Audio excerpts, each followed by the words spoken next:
That's what I used to do. And when I was doing live AV, they go, "Oh, it's a bit. I can't hear it," and then you pretend to move something on the mixer, and you're like, "How's that?" "Oh, great. Yeah, that's perfect. Nailed it." Yeah, just like I fucking knew it would be. Yeah, just like I EQ'd it 2 hours before you got here. Wanker. Dad.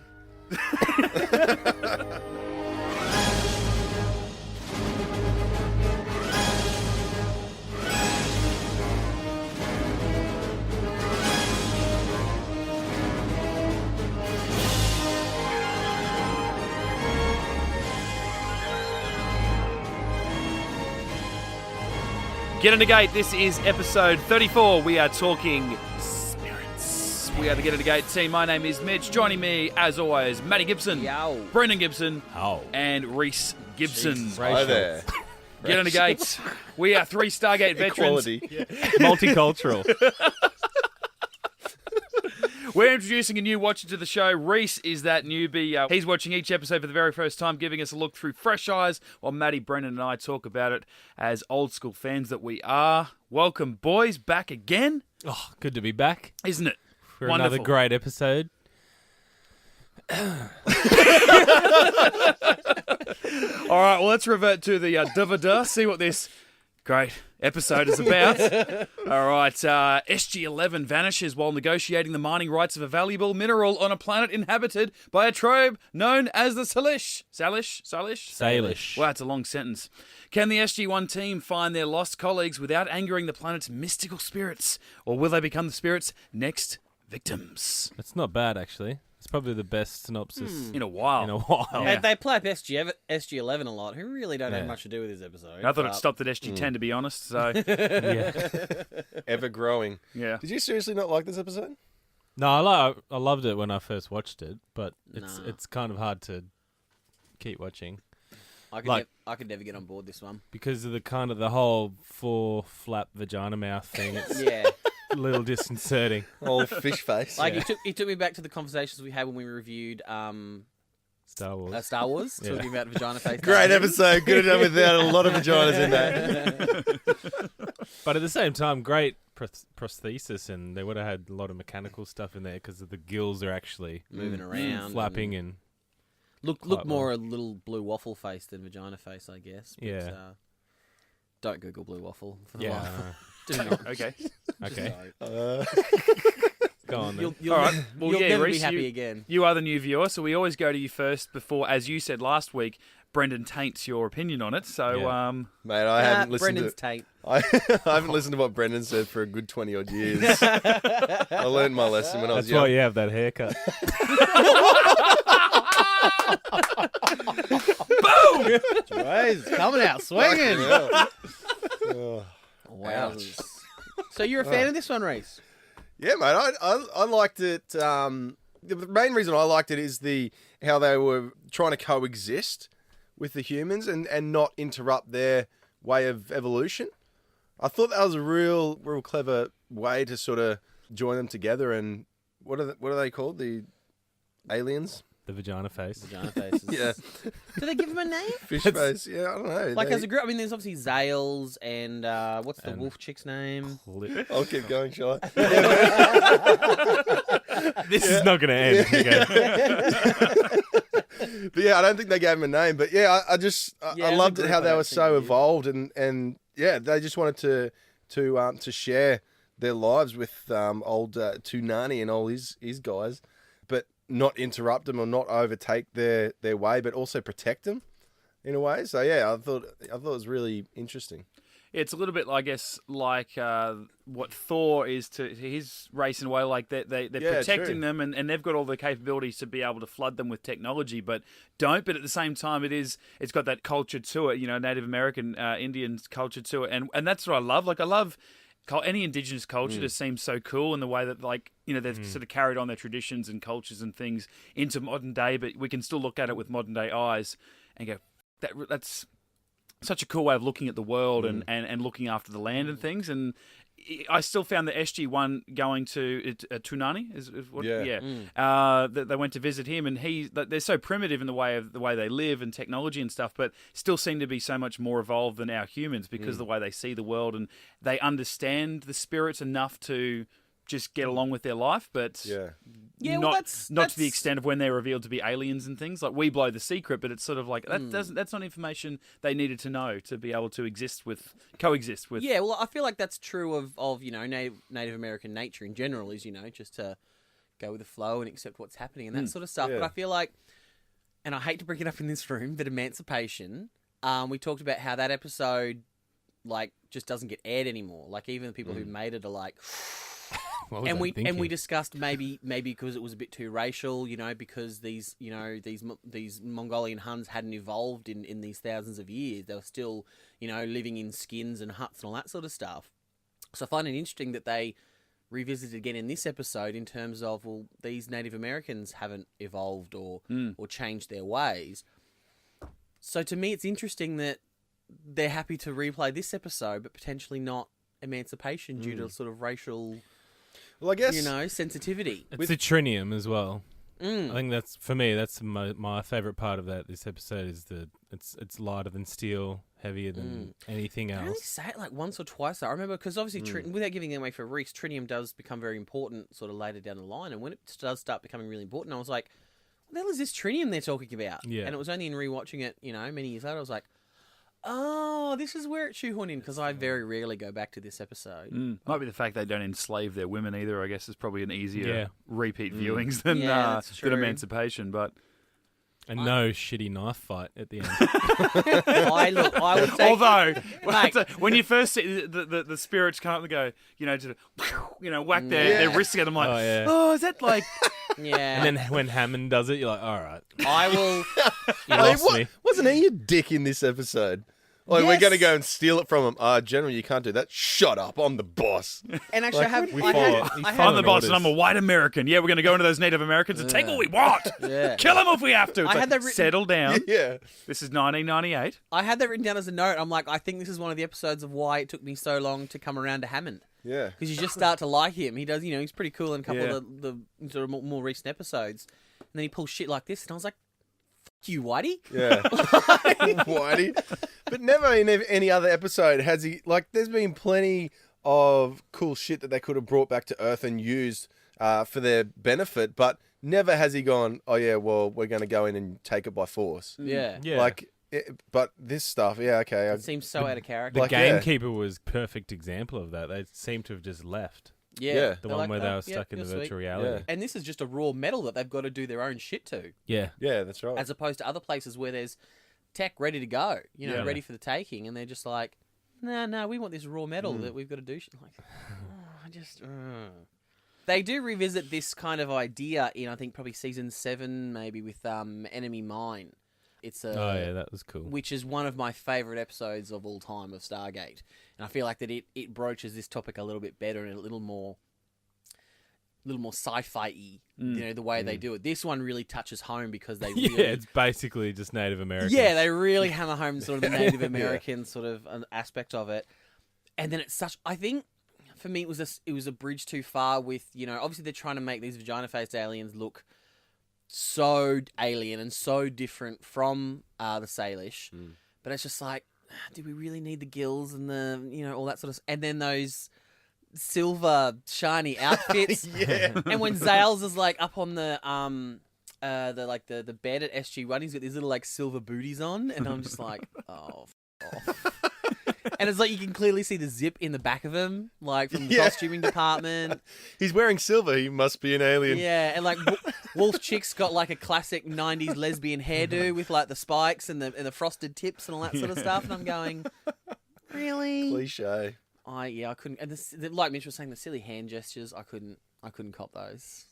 They were weird. And it's all the men did it with fists, all the women did it with hands. With hands. Yeah. And then Zales did one of each. And I was like, really? Who directed this one? Martin Wood. Yeah, that's right. Who is, just one of the most epic directors they have. But I I don't know.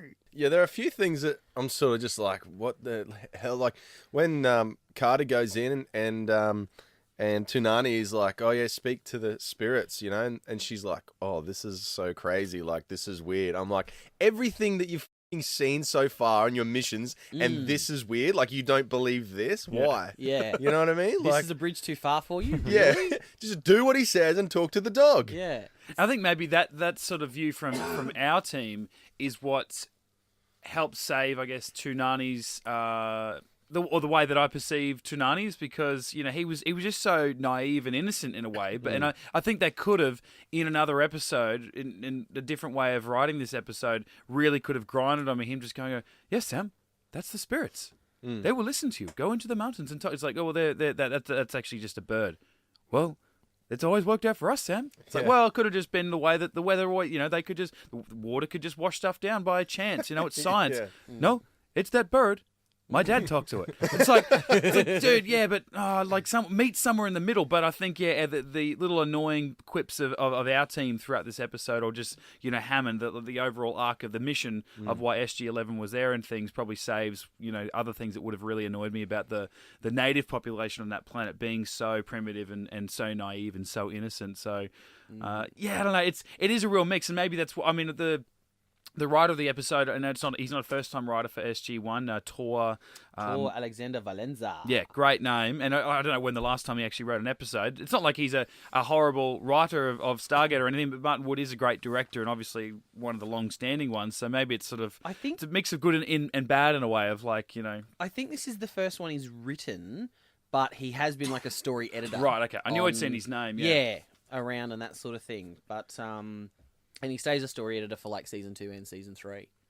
But there's a part of me that's like, oh, I kind of wish that Tanane and his people had been the vagina-faced aliens, and they just chose to live that way. Yeah, okay. But then, of course, that would have been a just direct rip-off of, say, like the Nox or something like that, where it's this unsuspecting people turn out to be the really technologically advanced superior being. So I think that might have been one of the reasons they maybe threw that curveball at us with Zales and Wolf Girl. I can't remember her name. What they call Wolf Girl?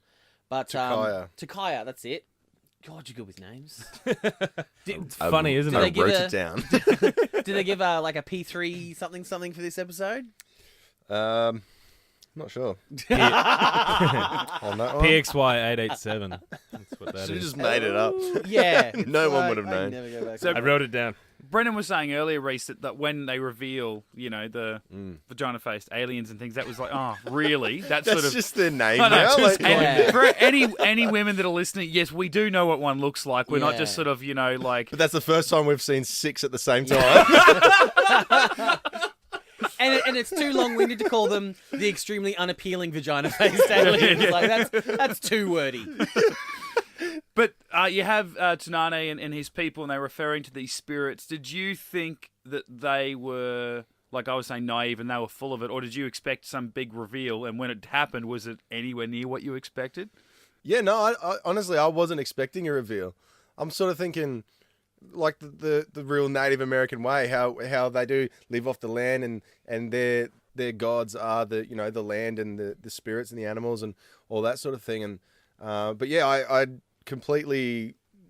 was completely surprised when they actually revealed that they were actually aliens that took that form. I think too, you are used to SG-1 going around to different planets and telling everyone or the natives that whatever they believe is incorrect. Yeah. And There's so only one God, I think it's actually good that, you know, the hubris of SG-1 has actually let them down in this, and the confidence of Tanane to say, no, Sam, that's what we do.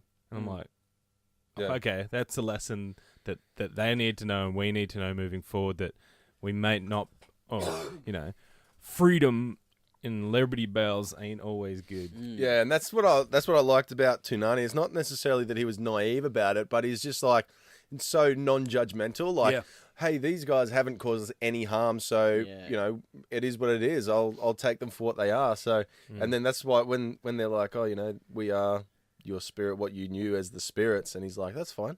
Yeah. You've been good to us. I don't care. Like, I think my favorite line is when Tilt was trying to explain it to Tanane, and he's like, my people would like enslaved by fake Guy Wilds who lied to us basically, and Tanane pauses and he's like, thinks about it. I feel sorry for your people, Teal'c, but spirits aren't like that. He's I'm just like, a cool guy. Eh? I love him. I love him. He's just awesome. I'd be mates with him. You're right though. I guess it is in a way another little throwback to the Nox like that, where it's like SG-1. You've had experiences before where your belief system isn't necessarily what's right, you know. So yeah, maybe don't just go in there and it's black or white. Maybe have that grey area where the Nox exist, that these primitive people that you are judging immediately off appearance maybe aren't full of shit. Yeah, and that's the thing. Like, I guess it's that perception of, yeah, you guys are living in a primitive kind of world. But I mean, that's what made me think was when these aliens were protecting them per se. Yes, they were protecting them from enemies, but they were also protecting them from civil evolution, where people come in and outside say, influence. This isn't how it is. Let's build buildings and bring in technology. But when you think about it, if that never happened on Earth. Like, in their eyes, it's not a primitive world. Like, they've evolved just the same, They're... a metropolitan environment doesn't necessarily mean an advanced civilization. Like, they're clearly very healthy because they do mention sort of some of their medicines and that sort of thing that they have. Yeah. They're clearly very advanced with, like, their trinium that could just go straight through the gate and pierce that bulletproof glass. Like, they don't need guns if they've got a trinium bow and arrow. Yeah. They can go through the gate, through that a glass and straight into Jack. It's like, well... Yeah. That's all they need, in terms of defense and that sort of. Plus, they've obviously got the vagina-faced aliens to protect them and all that sort of stuff as well. So and I think that was one of the good things about Tonane is he was a really nice red herring in terms of his chilled and laid-back attitude. I think SG-1 perceived as unintelligence and naivety. Yeah. But in fact, he knew the score. Yeah. He knew what was going on. But he's just such a laid-back guy. He wasn't giving up everything straight up. Yeah. So I think that was a nice sort of little balance there. But yeah, once we sort of have the reveal of Zales and Takaya and stuff like that, I was like, oh, yeah, not copping it, not buying it. Now I ask you, Matty, because you often look into things like this. Zales and I know you said you can't remember the wolf chick's name, but it's Takaya. Are they actual like Native American? Spirit or gods, for lack of a better word. I know Zales is, so I presume Takaya is as well. Because that's the only two they sort of threw in by name. I guess like where you got the Gould and their influence on ancient Egyptian culture with your Anubises and your Apophyses and Hathors and things. Those are like obviously figures and names that we in real life are familiar with, and that's where the show has birthed a lot of its mythology. But I just thought, well, and they explain that in show that those figures weren't mythical sort of, ideas like they are in our world. They were actual aliens, and then they weren't able to associate with our people anymore because the Stargate got buried, blah, blah, blah. Whereas here, the spirits have only come into contact with those Native Americans that have been taken away from Earth already. So I was wondering, well, they've never actually been in contact with Earth-based Native American people, so would they have carried over real names? But I guess if Zales is, maybe... Yeah, but we're just borrowing from real life and inserting it. I could be thinking of that. Is it like a jewelry or a sandwich shop in America called Zales? That could be what I'm thinking of. I don't know. No, I'm pretty sure. But I haven't done the actual research. So. I've Googled Zales phonetically and also the way they spell it, and all I see is pictures of SG-1 and also motorbikes. So I have a feeling it's not. Yeah, right. Okay. But speaking of the actor that did play Zales is a pretty solid sort of character actor for SG-1.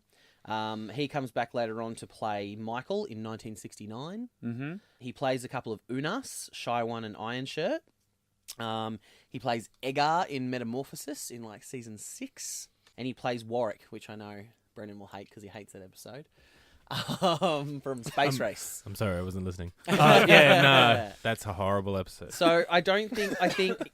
Of the 6 or 7 characters he plays, you only actually see his face unobscured. Thankfully, because I know there's a lot of 1969. Yeah, there's a lot of actors that we've mentioned, or you guys have mentioned in past episodes, referencing, in fairness, to season 7 or 8 of SG-1 or Stargate Atlantis, that they come back and they're humanoid and then playing another humanoid, and it's like, well, just kind of forget that they were ever in the show before. Atlantis, I think, is the worst offender for that in terms of bringing back actors that they like, and just Well, combing their hair in the other direction and going, it's a completely different character. It's not what you know, people. We did have a bit of continuity from a pretty bad episode from last season, The First Commandment.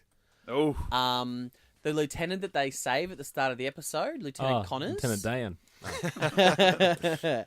He's Captain Connors in this episode as part of SG-11. The tall black guy. Yeah. So that's the same guy from First Commandment. So he's had a promotion. So it's the same character? Yeah, same actor as well. That's cool. Yeah. And he's got a promotion. He's on a different team. I did actually have to go back. Still not having much luck. No. That guy's useless.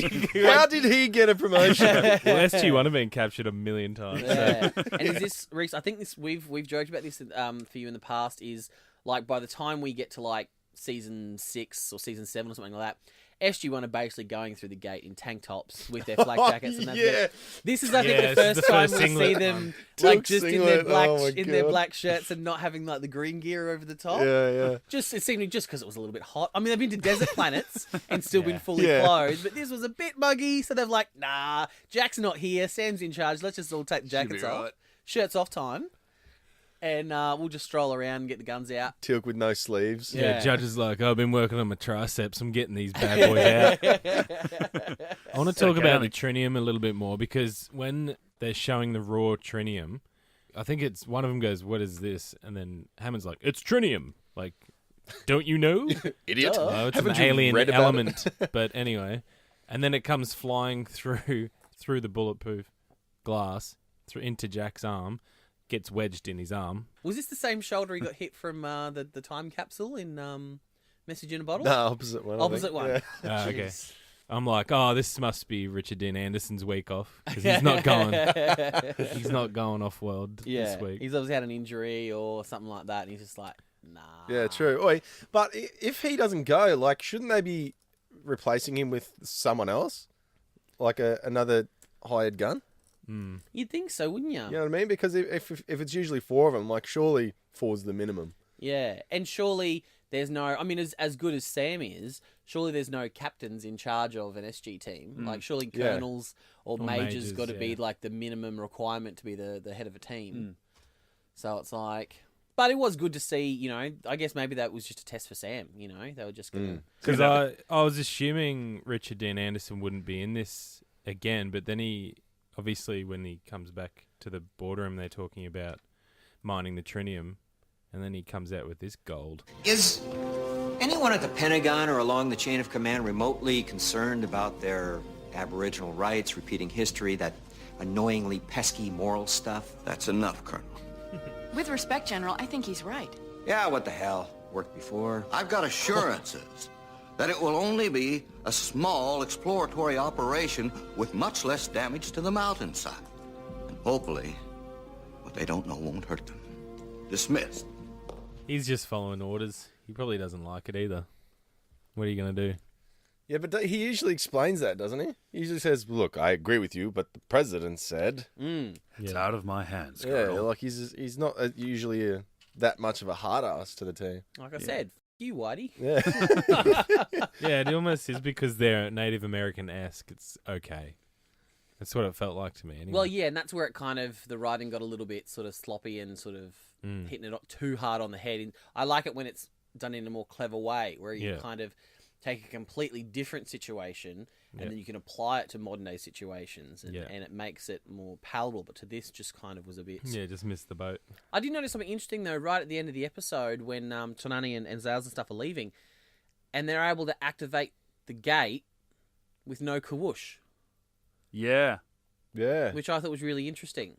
And there's only one other species that we get to see that can actually do that. Yeah. The Nox. Oh, look at you go. Yeah, I remember. Yeah. Turns out Rhys has been paying attention. But in the pilot, Apophis does it as well, but you don't see how. No. But Lyra just does that weird sort of arm wavy thing and, the gate's up. And then these guys kind of do a similar thing. They just do their little fisting thing and... they just fist them. Hey, whoa, come on now. We almost got through it. It was always coming, though. The classic Danny boy to the rescue again, coming and using his diplomacy to try and calm things down. And imagine going into that room with a really pissed off woman as a dog or a wolf, and like, well, before you bite me, Yeah. Wait. Pretty impressive considering like 10 minutes earlier he was hiding in a broom closet with Tanane, and now he's just like saving the day. Yeah. He's like, I'll wait till things get really bad and then be the hero. Like a head negotiator is hiding in a frigging. But it is funny how SG-1 are the only 4 in the entire base not to be doubled though, because I think Jack, Tilk, and Carter are the only ones to make it to the armory. Yeah, Jackson's hiding out in the closet with Tanane. Yeah. They are the most experienced team, though. No, you're right. Not a It's coincidence. SG-1. Well, it's I not guess SG-11. I guess at the end of the day, like there's only 7 of those aliens that came through. There's only 7 people that could be doubled. Yeah. And I guess there's no point, doubling gate technician number 4 or anything like that. He's not going to. No, but they make him disappear. Yeah. Oh yeah. That's a good point, I suppose. Oh, where do they go when they're not on our phase? Where do you reckon? The cloud. No, they get shrunk down and put into their. What the? I might have to tap out after that one. I'm pretty sure we're running out of things to say about this episode. I ran out about 15 minutes ago, so. The only thing that one of those things that you thought you knew but you didn't. The handheld goa'uld weapon, the Zat'nik'tel. I always thought it was Zat'nik'tel. Isn't there like 5 apostrophes in it? Yeah, it's Zat'nik'tel. Zat'nik'tel. And I'm like, I don't like that. What, did you guys? 20 years. I know. My life is a lie! I just thought it was Zat. I'm going to call it a Zat. Gonna call it a Zat. Is that good? It's that time of the week again. Oh, yeah. Yeah, it's time to find out if Rhys has been paying attention. Pretty much all gimmies, yeah. Absolutely they are. Yeah. All right. I have a feeling there's going to be a lot of name questions in here. Yeah. Time starts at the end of the first question. What is the element the Stargate is made of?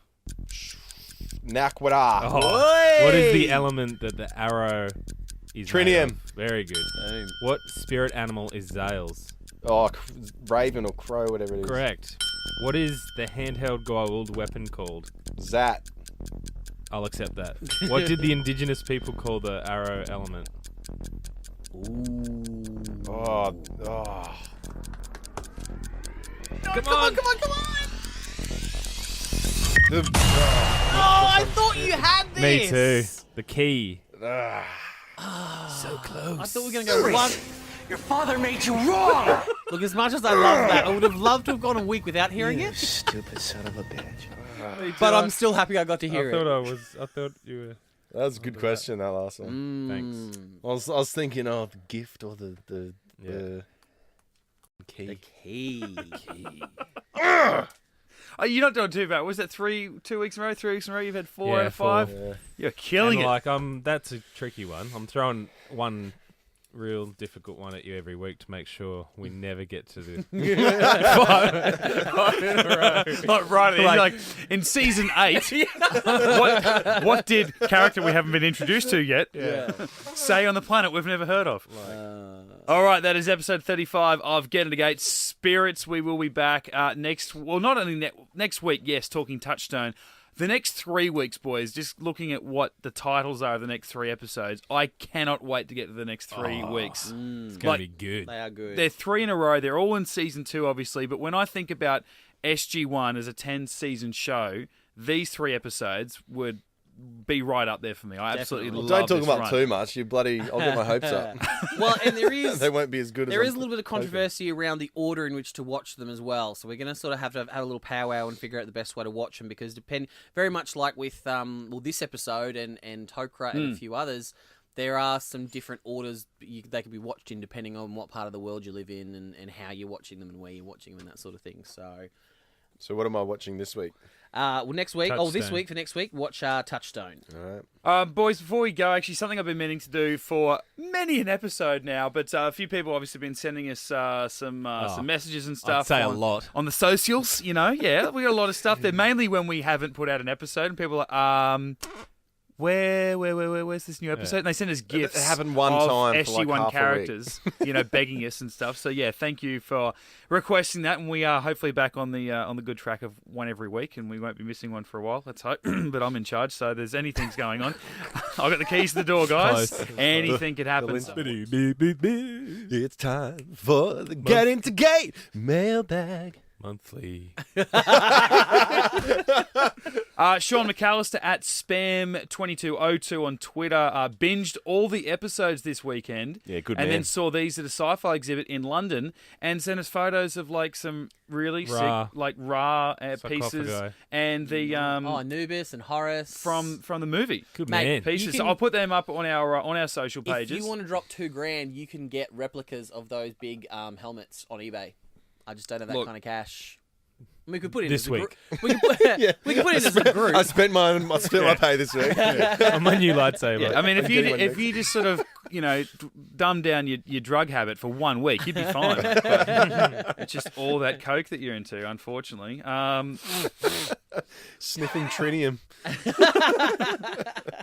And then going back a few weeks, actually, Sarah H at Fat Nerd Fit, which doesn't sound like the nicest Twitter handle she could have given herself, but she actually said, Well, that was actually going to be mine, but it was taken. So. she said, "Get Into Gate, the Walter Diaries with a crying face emoji. Keep it up, boys. You make going for runs bearable." Nice. Now, okay, let's be honest. awkward. I don't we go haven't for done runs. Walter Diaries in a while. But so I get told by people that do go for runs, you actually got to get the right song that's got the right rhythm and right beat. Otherwise, you just can't run to it. I can't imagine running to a podcast. But Sarah, That is a massive compliment. Thank you. thank you Yeah, very thank much. That's you. excellent. we better get cracking and do some more Walter Diaries then, eh? We haven't done it in a while. No, Walter hasn't been in, so... Wasn't that Once why he we've been doing comes the Walter back- Diaries? Yeah. Isn't that the whole reason we've been doing well, them? I didn't think it was just on my shoulders. I thought we were all going to have a crack. You thought wrong, mate. Yeah, you Well, thought you're wrong, the one mate. with Walter's diary, mate. Yeah, you're the Yeah. one that said you had you want- exclusive access to his diary. If you want us to read one of his entries, give the Yeah. bloody You You diary forgot to your us, own mate. fiction that you made up. Here it is, Rhys. I hand it to you. Blow the dust off it. And then Eric Fusco. I don't even know. You've How you murdered spell it. it? How you spell it? Fusco.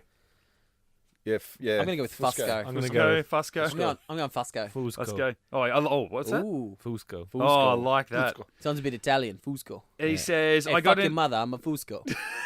Oh, Jesus. Wow. In an episode where we're talking about maybe racial stereotypes. Eric says, I got onto your podcast while binging on Stargate via Hulu, enjoying it quite a bit, especially the insight of the first-time viewer. Thank you, Rhys. Oh, no, thank you. You're welcome, guys. Now, at the end of the SG1 episode, when they show the executive producer credits, I yell, Cooper! in a really bad Aussie accent. I love how he Yes. spelt it. ROOBURTKEEW-PAH. Like, Cooper. phonetically. Okay. Robert Cooper! Robert Cooper. That's brilliant. To be honest, there's no such thing as a bad Aussie accent. No. No, let's be honest. Eric, do it. Eric, you've nailed that. Like, Yeah, we as Australians, we love hearing people of other nationalities and countries trying to do an Australian accent. and the It's worst great. part too is it's so accurate because it's like the bogan thing to do at the moment is like people are spelling their kids' names phonetically. Yeah. Like Emily being And a spelled, bogan is like a redneck or something. MEILEIGHAH or something like Yeah. that. God. He spelt Robert Cooper as a bogan would spell it. Like, Yep. Speaking of people spelling their kids' names weird, see if you can get this right. Let's see what the Yeah. kid's name is. It's spelled JK_MNO.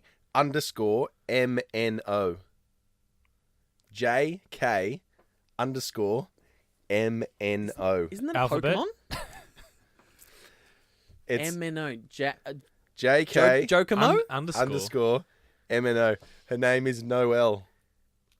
Oh, JK. you are kidding No, me. Underscore no, you didn't. MNO. No, you didn't. No, That's how it's spelled, that's and her not name is real. Noelle. That's not That is real. fair dinkum. They wouldn't let that through. Oh, if there was ever an argument for sterilization, that is it. Oh my god! All right, I was going to follow it up with something. Now that you've said that, it's nowhere near as good, but Yeah. I feel like I've got to throw it out there anyway. Okay, L-A. Liar? Ladasha. Oh, no. I've seen it. I've seen it. I hope it's fake. Ladasha. Ladasha. I thought Lahyphina. my bogan cousin was bad. She spelled my nephew's name JAXSKSON or something like that as Jackson. But she's thrown like an X in there for absolutely no. It's like she's trying to combine Saxon and Jackson together. It's one of the worst things I've ever seen. I've got two.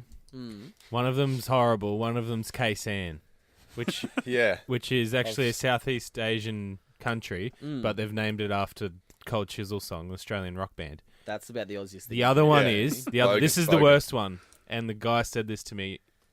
He goes, "Yeah, we're thinking about Anzac for a boy," and I go, What do you mean?" He goes, "Anzac, like the biscuit." Oh, no! Okay. Wouldn't have thought so.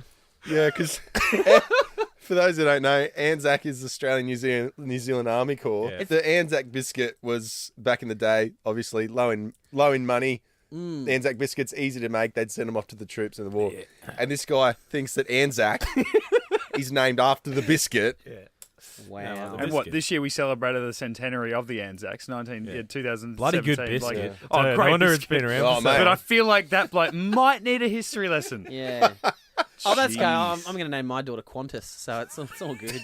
But you'll put a U in there just because it's right. KWANTAS. Your OCD is just like, I can't do it. There needs to be a U in there. Silent U. Oh, thank you, Eric. That was brilliant. Well done. And thank you for jumping on the Cooper bandwagoning. Like everyone else. Influencing one fan at a time. I tell you what, Eric, next time you do it, just record it and send it in. I actually want to see that. If we could get like a montage of people just with you shaking your fists like you do, mate. Do your best Australian accent. Yeah. Yeah. Bloody Robert C. Cooper. Love it. That'd be awesome. Written by Robert C. Cooper. Bloody Cooper. Don't skip the episode. Just bag the shit out of it. My name's Robert. I run on the TV. Giant bug. We'll be back next week to talk Touchstone. In the meantime, you can check out all of our podcasts if you're only new to the show. SoundCloud and iTunes has them all. Just simply Get Into Gate. If you want to drop us a line, getintogate@gmail.com. If you want to send your own messages of support, love or hate for Robert C. Cooper, then you can grab us on the social media pages, Facebook, Twitter and Instagram, simply @GetIntoGate. And questions for Rhys to find out if he's been paying attention. Because we know 80% of the time he's listening all the time. 80% of the time, all the time. Myself, Mitch_Lewis on Twitter and Instagram. Maddie. At HighPitchMaddie on Instagram. Rhys. I am at the Flying Gibson. And I'll leave Brendan until last because... At the Can't Make Up My Mind. At the Brendan Gibson. Jesus Christ. Back to that one. Do you not have enough track? Well, that's on happens Instagram, yeah? On Instagram, yeah. At the Brendan Gibson on Instagram and Twitter at the Bren At the Bren Gibson. Because Twitter, just come on, Wow. Twitter. Give us one extra character. Give me let me pay for it. Didn't get enough Yeah, track. you know what? You probably could. Yeah. Let's all pay for the blue tick, and Brendan can pay for more for one extra digit.